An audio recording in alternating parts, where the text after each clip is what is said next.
خالی بیٹھے رہنے سے، ہاتھ پر ہاتھ کرنے سے، سٹے بازیاں کر کے کچھ پیسے کما لینے سے، دھوکہ دھڑی کر کے کچھ حاصل کر لینے سے، چوری چماری کے ذریعے سے کچھ پا لینے سے کچھ نہیں ملنے والا ہے۔ بسم اللہ الرحمن الرحیم۔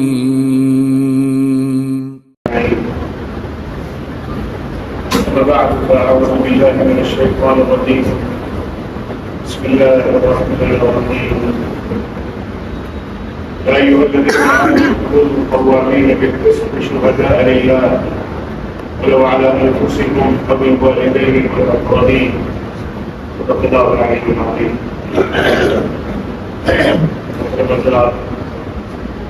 صدق وقسط دین کی بڑی بھائی، اللہ رب العزت نے ہم میں سے ہر انسان کے اندر ایک ضمیر رکھتا ہے، جو ضمیر ہم کو بتاتا ہے کہ کیا صحیح ہے اور کیا غلط ہے، جو ضمیر ہمیں سمجھاتا ہے کیا اچھا کام ہے اور کیا برا کام ہے، اس کو انگلش میں کانشیس کہتے ہیں۔ احساس کہ کیا بھلا ہے، کیا برا ہے، کیا اچھا ہے، کیا خراب ہے، کیا نیکی ہے، کیا بدی ہے، اس کا جو انسانی شخصی اور انفرادی احساس ہوتا ہے وہ ضمیر کی بنیاد پر ہوتا ہے۔ اس کو ہندی میں عام طور پر اندر آتما کہہ دیا جاتا ہے، اندر کی آواز، اندر کا شعور، احساس۔ یہ ضمیر زندہ ہے کہ مر گیا، اس کا پتہ لگانا ضروری ہے۔ جیسے کوئی انسان اگر اتنا بیمار ہوا تو اس کا ہارٹ ڈیڈ ہو گیا، اس کا دل پمپ کرنا بند کر دے اور خون کی سپلائی جسم میں ختم ہو جائے تو پھر اس کو مردہ گھوشت کر دیا جاتا ہے اور اس کو دفن کر دیا جاتا ہے، اس کے جسم کو لے جا کر زمین کے سپرد کر دیا جاتا ہے۔ ایسے ہی ہمارے اندر کا جو ضمیر ہے، ہمارے اندر کی جو آواز ہے، ہمارے اندر کا جو احساس اور شعور ہے، اگر وہ زندہ ہے تو ہم زندہ ہیں، اگر وہ مر گیا تو ہم زندہ لاش ہیں۔ ہمارا جسم تو چل پھر رہا ہے لیکن ہمارا اندرون مر چکا ہے، ہماری روح فنا ہو چکی ہے۔ اللہ رب العزت نے قرآن پاک میں بہت تفصیل سے ذکر کیا ہے ان لوگوں کا جو اپنے ضمیر کی بنیاد پر صحیح راستے پر چلتے ہیں، جو غلطیاں کرنے کے بعد واپس پلٹ آتے ہیں، جو گناہ کرنے کے بعد اپنے گناہوں کا احساس کرتے ہیں، جو زبان سے عمل سے کوئی غلطی سرزد ہو جاتی ہے تو اس کے بعد اپنی اصلاح کرتے ہیں، یہاں تک کہ بڑے سے بڑا گناہ بھی اگر ہو جاتا ہے تو ان کے اندر کی ضمیر کی چوٹ انہیں واپس پلٹنے پر مجبور کرتی ہے۔ والذین اذا فعلوا فاحشة او ظلموا انفسهم ذکروا اللہ فاستغفروا لذنوبهم ومن یغفر الذنوب الا اللہ۔ وہ لوگ جو اللہ کے مقرب لوگ ہیں، جنت کے مستحق لوگ ہیں، وہ ہیں کہ جب اگر کوئی فحش کام کر بیٹھتے ہیں یا اپنے آپ پر ظلم کر دیتے ہیں، گناہ اور پاپ ان سے سرزد ہو جاتا ہے، فوراً اللہ کو یاد کر لیتے ہیں، اپنے گناہوں کی معافی اللہ سے مانگتے ہیں اور یہ یقین رکھتے ہیں کہ اللہ کے سوا کوئی معاف نہیں کر سکتا، پلٹتے ہیں، لوٹتے ہیں، اپنی اصلاح کرتے ہیں۔ لیکن دنیا میں کچھ ایسے لوگ بھی ہوتے ہیں کہ ان کا ضمیر ہمیشہ کے لیے سو جاتا ہے۔ قرآن ان کو کہتا ہے کہ وہ لوگ ہیں کہ جن کے دلوں پر مہر لگ گئی، ختم اللہ علی قلوبہم وعلی سمعہم وعلی ابصارہم غشاوہ۔ یہ ایسے لوگ ہوتے ہیں کہ ان کے دل پر سیل لگ جاتی ہے، ان کے کانوں پر سیل لگ جاتی ہے اور ان کی آنکھوں پر پردے پڑے ہوتے ہیں، یہ حق دیکھ بھی نہیں پاتے چاہے کتنا دکھایا جائے۔ فإنک لا تسمع الموتى ولا تسمع الصم الدعاء۔ آپ مردے کو سنا نہیں سکتے اور بہرے کو اپنی بات پہنچا نہیں سکتے۔ اگر کوئی نہ سننے پر آمادہ ہو جائے، اگر یوں کہیے کہ جو جان بوجھ کر آنکھیں بند کر لے جانتے ہوئے کہ باہر روشنی اور مجھے روشنی نہیں دیکھنا ہے، آپ کتنی روشنی جلا دیں اس کے سامنے آپ اندھیرا ختم نہیں کر سکتے ہیں۔ جس کو احساس ہو کہ میرے سامنے اندھیرا ہے، جس کو معلوم ہو کہ میں جو کر رہا ہوں ٹھیک نہیں ہے، اس کو سمجھانے پر پلٹایا جا سکتا ہے، اس کو سمجھانے پر درست کیا جا سکتا ہے، لیکن جو اس احساس سے عاری ہو جائے، اس احساس کو اپنے اندر سے ختم کر دے تو ظاہر ہے اس کو سمجھانا بہت مشکل ہو جاتا ہے۔ ہمیں یہ سمجھنے کی کوشش کرنی ہے، آج کی مختصر گفتگو میں 15 منٹ میں آپ کو یہ سمجھانے کی کوشش کروں گا کہ ہم اپنے ضمیر کا جائزہ کیسے لیں، ہم کیسے اندازہ لگائیں کہ میرا ضمیر زندہ ہے یا مر گیا ہے، ہمیں کیسے پتہ چلے گا کہ ہم روحانی طور پر زندہ ہیں یا دنیا سے ختم ہو کر جا چکے ہیں، ہمارے اندر بھلا کرنے کا مادہ موجود ہے کہ نہیں موجود ہے، اس کا احساس کرنا بہت ضروری ہے۔ دیکھیے، اللہ رب العزت نے انسان کو دوسری تمام مخلوقات سے الگ پیدا کیا ہے۔ یہ جو ڈفرینس ہے، یہ جو انتر ہے، یہ جو اختلاف ہے دوسری تمام مخلوقات سے، وہ اسی بنیاد پر ہے کہ انسان اپنے شعور سے، اپنے ذہن سے، اپنے علم سے یہ فیصلہ کر پاتا ہے کہ کیا کرنا چاہیے اور کیا نہیں کرنا چاہیے، اور کیا بھلا ہے لانگ ٹرم میں،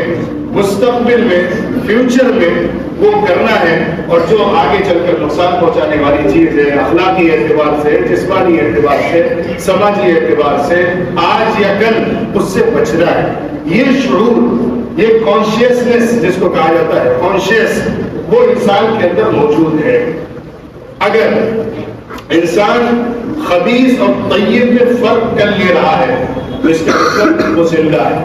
یہ خبیث اور طیب کیا ہے؟ قرآن کی اصطلاح ہے۔ خبیث کا مطلب ہوتا ہے وہ کام، وہ بات اور وہ چیز جو ضمیر، عقل، انسان، اخلاق کے اعتبار سے بری ہے اور شریعت نے اس کو نامناسب اور گندہ ٹھہرایا ہے۔ طیب کا مطلب ہوتا ہے جو فطرت سے ہم آہنگ ہے، عقل، شعور، ضمیر کے اعتبار سے اچھی ہے، عرف میں، سماج میں، اچھے ماحول میں اس کو پسند کیا جاتا ہے اور شریعت نے اس کو ریکگنائز کیا ہے، اس کو قبول کیا ہے، اس کو مانا ہے، وہ طیب ہوتا ہے۔ ان دونوں کے درمیان فرق کرنے کی صلاحیت ضمیر کے ذریعے سے آتی ہے، شعور کے ذریعے سے آتی ہے۔ اللہ رب العزت جو احکام دیتا ہے وہ اسی لیے لیمیز اللہ الخبیث من الطیب، اللہ چاہتا ہے کہ جو برا ہے، خبیث ہے، وہ طیب سے الگ ہو جائے۔ تو ہم اگر اپنی زندگی کے اور روزمرہ کے کاموں میں دیکھتے ہیں کہ کیا کام اچھا ہے اور اس کو کرتے ہیں اور اس کو اچھا سمجھتے ہیں تو اس کا مطلب ہم باشعور ہیں، اور اگر ہم برائی کی طرف بڑھ جاتے ہیں لیکن یہ احساس رکھتے ہیں کہ وہ برا ہے اور اس سے بچنے کی فکر اپنے اندر پیدا کرتے ہیں تو اس کا مطلب ہم باضمیر ہیں، باشعور ہیں اور زندہ ہیں۔ لیکن اگر خدا نخواستہ ہمارے اندر یہ احساس ختم ہو جاتا ہے کہ جو برائی ہے اسے چھوڑنا چاہیے، جو غلط کام ہے اس سے بچنا چاہیے، اگر یہ احساس ختم ہو جائے تو اس کا مطلب ہم مر چکے ہیں۔ اس کی مثال لیجیے، ایک آدمی ہے، خدا نخواستہ وہ شراب کا عادی ہو گیا ہے، اسے شراب کی لت لگ گئی ہے، شراب پیا کرتا ہے، اس کے بغیر اس کو نہ نیند آتی ہے نہ سکون ملتا ہے، صبح و شام اس کو ایک ایک بوتل چاہیے، ورنہ اس کے بغیر اس کا نہ کھانا اترے گا، نہ اس کو کوئی دوسری حاجت پوری کر سکے گا، نہ دوسرے کوئی کام کر سکے گا۔ اگر وہ شخص اس فہم کے ساتھ، اس سوچ کے ساتھ اس کو کنزیوم کر رہا ہے، اس کو استعمال کر رہا ہے کہ میری دنیا کی ضرورت ہے، لذت کا سامان ہے، مجھے حق ہے کہ میں استعمال کروں اور مزے کروں، دنیا ہے ہی اسی لیے، اور اسی میں وہ لگا ہوا ہے بغیر فکر کے کہ غلط ہے، اس کو چھوڑنا چاہیے، تو اس کا مطلب اس کے اندر کا ضمیر، اس کے اندر آتما مر چکی ہے۔ اب اسے پلٹنے کے لیے کوئی کرشمہ ہی کام کر سکتا ہے۔ اللہ رب العزت اپنے غیب سے کوئی انتظام کر دے اور وہ پلٹ جائے تو الگ بات ہے، ورنہ حالت اس کی بہتر نہیں ہے، لیکن ہمیں معلوم نہیں ہے کہ اس کے دل پر مہر لگی ہے کہ نہیں لگی ہے، وہ اللہ ہی جانتا ہے۔ لیکن دوسرا انسان ہے جو شراب پی تو رہا ہے لیکن بہت زیادہ کڑھن محسوس کرتا ہے، درد محسوس کرتا ہے، فکر کرتا ہے کہ مجھے اس عادت کو چھوڑنا ہے، اس کے لیے کوشش کرتا ہے، وہ چاہتا ہے دوسروں کے پاس جو اس کی اصلاح کر سکے، جو اس کو سائیکولوجیکل سپورٹ دے سکے، نفسیاتی طور پر اس کو سمجھا سکے، اس کے اخلاقی اعتبار سے تعاون اور مدد کر سکے، اس کے اندر یہ احساس ہے اور وہ اس کی فکر کر رہا ہے تو آج نہیں تو کل انشاءاللہ وہ ضرور اپنے کو بدل پائے گا. اگر اس کو صحیح راستہ مل گیا, کوئی راستہ بتانے والا صحیح مل گیا اور اس کو صحیح توجہ کے ساتھ فکر کے ساتھ آگے بڑھا دیا گیا تو انشاءاللہ ایک نہ ایک وقت وہ اس بری عادت سے باہر نکل جائے گا. یہ فرق ہے, بہت موٹا سا فرق جو آپ کو صاف نظر آئے گا. آپ اس کے علاوہ سماجی حیثیت سے بھی اس کا جائزہ لیجیے. ایک شخص ہے جو اپنے گھر والوں کے ساتھ اچھا نہیں ہے, برا سلوک کرتا ہے, مار پیٹ کرتا ہے, گال گلوچ کرتا ہے, گھر میں آتا ہے تو بس سلوک بن جاتا ہے, برے انداز میں باتیں کرتا ہے, بیوی کو دھتکارتا ہے, بیٹی اور بچوں کے ساتھ برا سلوک کرتا ہے, ماں باپ کے ساتھ بری طرح پیش آتا ہے, اپنی زبان دراز کرتا ہے ماں باپ کے ساتھ اور بڑوں کے ساتھ, اس کی عادت بنی ہوئی ہے. لیکن ایک شخص ہے جو ایسا کر دیتا ہے لیکن وہ سمجھتا ہے کہ وہ غلط کر رہا ہے. اس کو اگر کوئی دکھا کر بتاتا ہے کہ تم نے اس طرح بات کی ٹھیک نہیں کیا, تم نے ماں باپ سے اس طرح بولا اچھا نہیں کیا, تم نے بیوی سے اس طرح ڈانٹ کر بات پیٹ کر کے برا سلوک کیا, وہ اچھا کام نہیں کیا,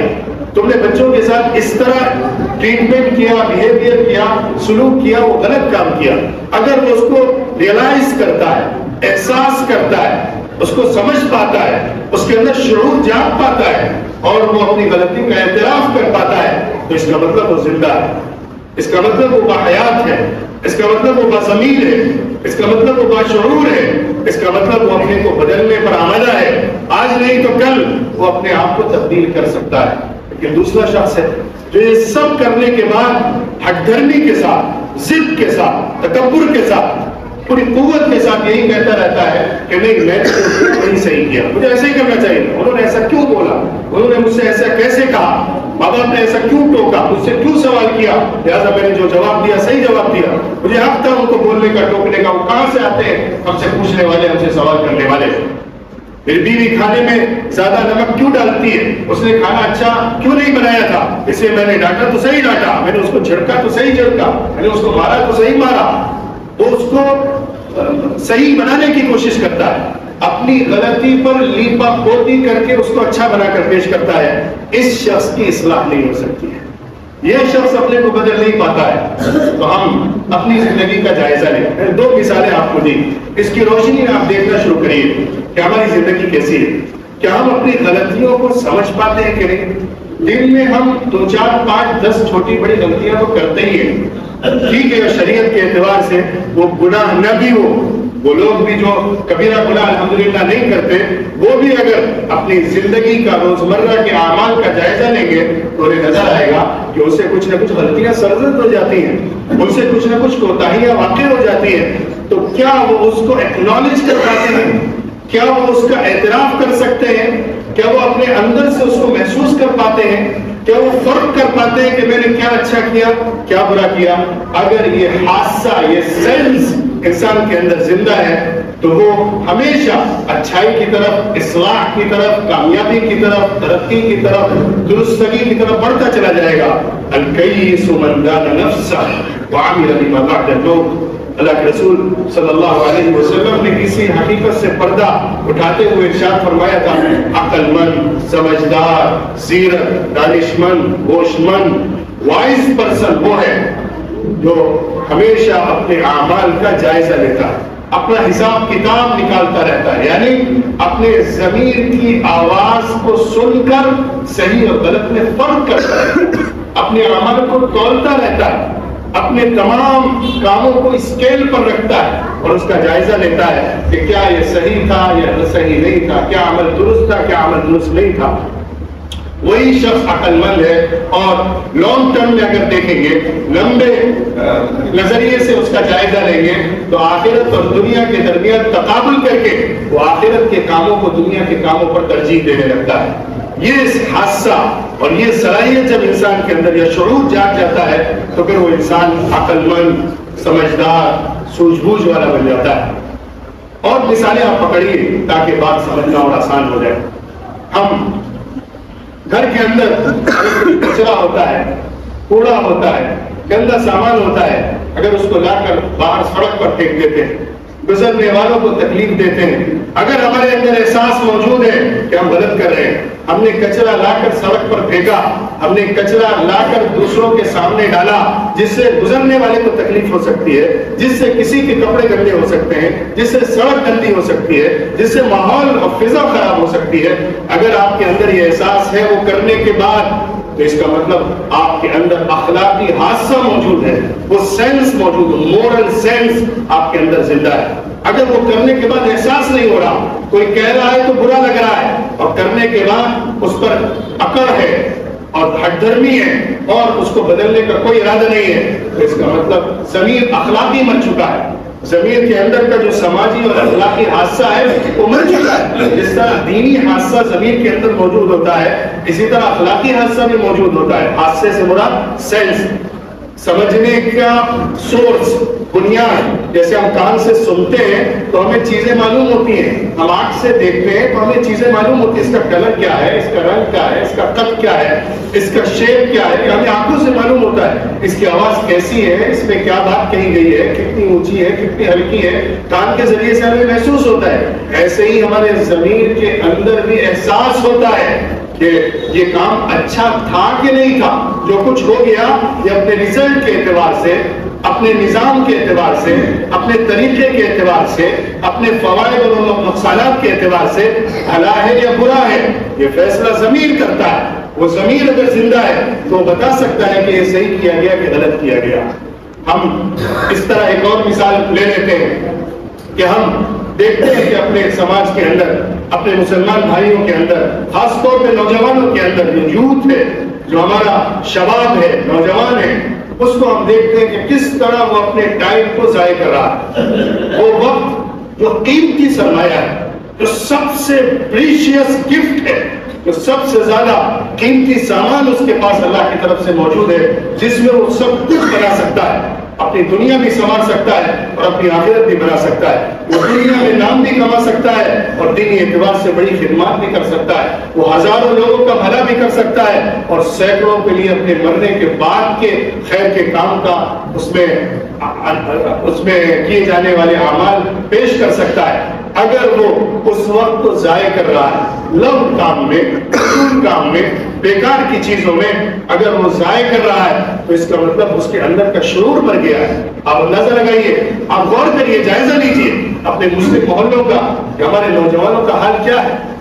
جو نوجوان بڑے بڑے برے اور گناہ کے کاموں میں نہیں ملوث ہیں، وہ بھی اپنے وقت کو کتنا ضائع کر رہے ہیں، وہ بھی اپنے وقت کو پروڈکٹیو نہیں بنا رہے ہیں. وہ کسی طرح سے مثبت طریقے پر اپنی حالت، اپنے خاندان کی حالت، اپنی سوسائٹی اور سماج کی حالت اور اپنی امت کی حالت کے بدلنے کی فکر نہیں کر رہے. کم از کم دنیا کے لیے دوڑ دھوپ کر وہ بھی عبادت ہے. خالی بیٹھے رہنے سے، ہاتھ پر ہاتھ کرنے سے، سٹے بازیاں کر کے کچھ پیسے کما لینے سے، دھوکہ دھڑی کر کے کچھ حاصل کر لینے سے، چوری چماری کے ذریعے سے کچھ پا لینے سے کچھ نہیں ملنے والا ہے. دنیا بھی برباد، آخرت بھی برباد، خاندان بھی برباد، سماج بھی برباد اور پوری امت پر دھبا. لیکن اگر وہی شخص محنت کرتا ہے، دو روٹی کماتا ہے، ہاتھ پیر مارتا ہے، ٹھیلا چلاتا ہے، دوڑ دھوپ کرتا ہے، مزدوری کرتا ہے، سامان اٹھاتا ہے، تو وہ اللہ کے یہاں بھی محبوب بن جائے گا اور دنیا میں بھی عزت کے ساتھ رہے گا. ہمارے نوجوان کیوں نہیں آگے بڑھتے؟ آج ہم اپنی مصیبتوں کا شکوہ کرتے ہیں. آج ہمارے ہاتھوں سے زمینیں چھن رہی ہیں، ہماری مسجدوں پر حملے، ہمارے گھروں پر حملے، بلڈوزر ہمارے گھروں پر چلائے جا رہے ہیں، مسجدوں پر نشانہ بنایا جا رہا ہے. ملک کی حالت، مسلمانوں کی حالت بہت سخت نامستبی ہے اور سیریس ہے، لیکن اس کے باوجود شعور نہیں جاگ رہا. اس شعور کو جب تک نہیں جگایا جائے گا، اس ضمیر کو جب تک زندہ نہیں کیا جائے گا، ہم کبھی بھی حالت نہیں بدل سکتے. ان اللہ لا یغیر ما بقوم حتى یغیروا ما بانفسهم. اللہ یوں ہی قوموں کی حالات کو نہیں بدل دیا کرتا ہے جب تک کہ قوم اپنے اندر کی حالت کو بدلنے کا فیصلہ کرے. ماں بانفسهم کا لفظ استعمال کیا گیا. جب تک کہ تم اپنے اندرون کو نہیں بدل دو گے، اپنے ضمیر کو نہیں جگا دو گے، اپنے اندر کے احساس کو نہیں پیدا کر دو گے اور مزاحمت، مقاومت، قوت، پائیداری کے ساتھ، ثبات قدمی کے ساتھ، صبر کے ساتھ، ہمت اور حوصلے کے ساتھ، ارادے کے ساتھ، عزم کے ساتھ، قربانی کے جذبے کے ساتھ جب تک کھڑے نہیں ہو جاؤ گے اللہ کے دین کی نصرت کے لیے، اللہ رب العزت تمہارے حالات کے بدلنے کا فیصلہ نہیں کرے گا. اسباب اپنی جگہ ہیں، لیکن کم اسباب کے باوجود بھی اللہ کی طرف سے ہر دور میں نصرت اترتی ہے اور اترا کرتی ہے، لیکن فیصلہ تمہیں پہلے کرنا پڑتا ہے، اس کے بعد اللہ کی طرف سے فیصلے ہوا کرتے ہیں۔ ان تنصروا اللہ ینصرکم ویثبت اقدامکم، اگر تم اللہ کی مدد کے لیے کھڑے ہو جاؤ گے تو اللہ تمہاری مدد کے لیے آئے گا، لیکن اگر تم ہی ہاتھ پر ہاتھ کر کے بیٹھو گے،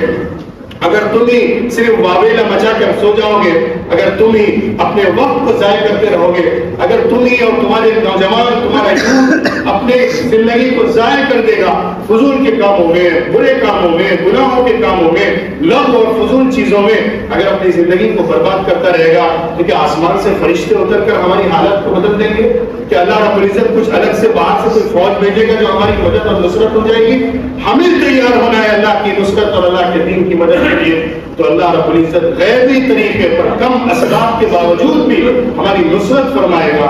ہمیں قوت عطا فرمائے گا اور ہمیں مضبوط اللہ رب العزت موقع عطا فرمائے گا کہ ہم آگے بڑھ سکیں۔ لہذا غور کرنے کی بات ہے کہ ہمارے اندر شعور اور ضمیر کتنا زندہ ہے، ہم غلطی کو کتنا غلط سمجھ رہے ہیں۔ ہم چھوٹے پیمانے پر دیکھیں، بہت زیادہ بڑی بڑی باتیں اور ملکی سطح پر تبدیلی اور اس پورے ملک کے اندر حالات بدلنے کے اوپر غور کرنے سے زیادہ اپنی زندگی اور اپنے خاندان کی زندگی اور اپنے سماج کی زندگی، اپنے محلے کی زندگی پر غور کیا جائے اور اس میں جائزہ لیا جائے کہ ہم کتنا غلط کر رہے ہیں اور کتنا صحیح کر رہے ہیں۔ ہمارا نوجوان کتنا علم سے جڑا ہوا ہے، ہمارا نوجوان کتنا اخلاق مند ہے، ہمارا نوجوان کتنا پروڈکٹیو ہے، ہمارا نوجوان کتنا مثبت اور تعمیری کام کر کے دے رہا ہے، ہمارا نوجوان کس قدر امت کے لیے ایسٹ بن کر سامنے آ رہا ہے، اس کا اگر جائزہ لیں گے اور اس پر محنت کر کے تبدیلی کی کوشش کریں گے تو میں پوری امید آپ کو دلاتا ہوں، پورے یقین کے ساتھ کہتا ہوں کہ آپ ضرور دیکھیں گے کہ اللہ رب العزت کی نصرت اتر رہی ہے اور حالات بدل رہے ہیں اور ہم صحیح طور پر اپنے حقوق کو بھی لے رہے ہیں اور اللہ رب العزت کے دین کو بھی نافذ کر رہے ہیں اور قائم کر رہے ہیں۔ ہم اپنے فریضے کو اگر ادا نہیں کرتے تو اللہ سے توقع رکھنے کا کوئی حق نہیں ہے کہ وہ ہمارے لیے نصرت اور مدد کے فیصلے آسمان سے غیبی طور پر کرتا چلا جائے۔ ہمیں اپنے حالات کو بدلنا ہے، اپنا جائزہ لینا ہے، اپنے آپ کو درست کرنا ہے، اپنے خاندان اور اپنے سماج اور اپنے ماحول کے اندر مثبت تبدیلی لانے کی بہت محنت اور کوشش کرنا ہے۔ جو جس سطح پر کر سکتا وہ کرتا رہے، انشاءاللہ ضرور اس کے نتیجے اسے نظر آئیں گے۔ اللہ رب العزت ہمیں عمل کی توفیق عطا فرمائے، ہمیں اور ہمارے سماج کو، ہمارے خاندانوں کو صحیح اسلامی نظام پر چلنے اور چلانے کی توفیق عطا فرمائے۔ وآخر دعوانا ان الحمد للہ رب العالمین۔